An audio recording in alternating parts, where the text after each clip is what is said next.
Naturopathy it is just a way of living. Naturopathy को हम treatment ना लेकर हम ये कहें कि वो एक लाइफ स्टाइल होना चाहिए हर एक पर्सन का, और वो एक वे ऑफ लिविंग है।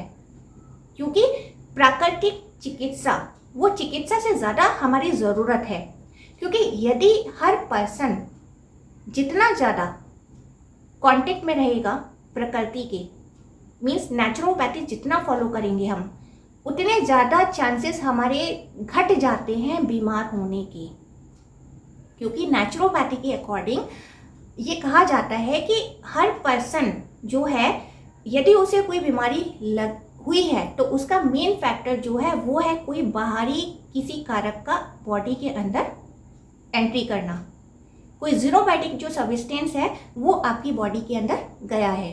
तो नेचुरोपैथी में जनरली 2 या 3 चीज़ें ही हैं जिन्हें बहुत ज़्यादा फॉलो किया जाता है। फास्टिंग, उपवास रखना। उपवास मीन्स अगर आपकी बॉडी में जो भी चीज़ें खाने से हुई हैं, जो अंदर गई हैं, तो जब आप फास्ट रखते हैं तो कहीं ना कहीं वो प्रॉब्लम सॉल्व होती है। और हाइड्रोथेरेपी मीन्स जब आपने फास्ट रखा है तो आप जितना हो सके पानी लें, जिससे कि वो चीज़ जो है डाइल्यूट होके वो आपकी बॉडी से बाहर जा सके। एनीमा, जिससे कि आपकी इंटेस्टाइन जो पूरी बॉडी का जो वेस्ट मटेरियल है वो पूरी तरीके से बॉडी से बाहर हो सके।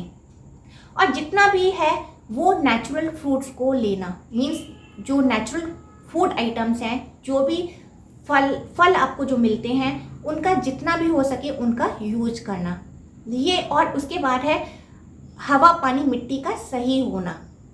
मिट्टी से भी काफ़ी नेचुरोपैथी रिलेटेड है, क्योंकि वहाँ जो है मिट्टी का लेप किया जाता है या गर्म पट्टी या ठंडी पट्टी अप्लाई की जाती है, जो कि मेन जिसका फोकस होता है कि जिस ऑर्गन में जहाँ ब्लड की सप्लाई प्रॉपर नहीं है वो उसके थ्रू जो है वहाँ ब्लड सप्लाई प्रॉपर हो सके।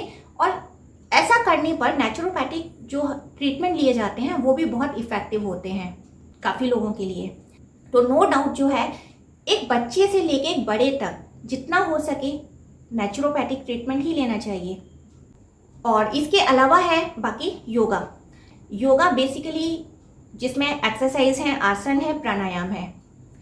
तो योगा जो है एक वो भी सेम नेचुरोपैथी की तरह ही एक वे ऑफ लिविंग है, जिसे हमें डेली अपनी डे टू डे लाइफ में हमें उसे अपनाना चाहिए।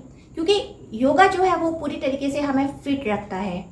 और सबसे बड़ा यदि योगा का जो बेनिफिट है वो है, जहाँ हमें शायद कहीं भी जिसका ट्रीटमेंट नहीं मिलता, वो है बहुत सारे जो लोग हैं डिप्रेशन से जो ग्रसित हैं। डिप्रेशन से ग्रसित होने के कारण से एलोपैथिक में कोई उसका इलाज नहीं है। बहुत सारे लोगों के साथ में माइग्रेन जैसी समस्याएं हो जाती हैं जिसका शायद कोई ट्रीटमेंट बचता नहीं है।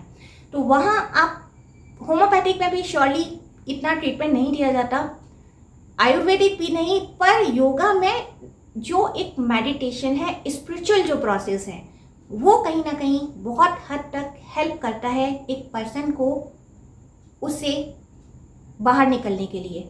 योगा जो है एक पीस ऑफ लाइफ मीन्स जहाँ पर्सन को अपनी एक स्पिरिचुअल में आपको आगे बढ़ाना है, कहीं ना कहीं योगा उसके लिए बहुत अच्छा है।